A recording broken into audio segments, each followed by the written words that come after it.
তো দেখো আজকে পটল আলুর তরকারি রান্না করছি, আরও রান্না হয়ে গেছে। উচ্ছে ভাজা করেছি, ঢ্যাঁড়স চাল করেছি। তো এখন এই যে পটল আলুর তরকারি রান্না করছি। তো এখন রান্নাবান্না চলছে। তো এখন তরকারি রান্না করছি, অর্ধেক রান্না হয়ে গেছে। উচ্ছে ভাজা করেছি, ঢ্যাঁড়স চাল করেছি, আর এখন পটল আলুর তরকারি রান্না করছি।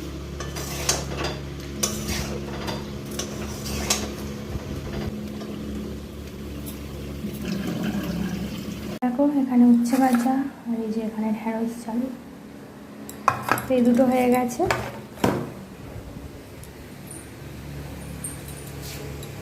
তো এই যেখানে পটল আলুর তরকারিটাতে জল দিয়ে দিয়েছি। তো এটা একটু ঝোলঝোলই করবো, তো না হলে তো শুকনো কেউ খেতে পারবে না, আমিও খেতে পারি না, কেউই পারবে না। তো তার জন্য পটলটা একটু ঝোলঝোলি বানাবো। তরকারি ফাইনালি কমপ্লিট। আজকের মতো রান্না শেষ হলো, আবার রাত্রিরের আছে। তো চলো এখন টাটা।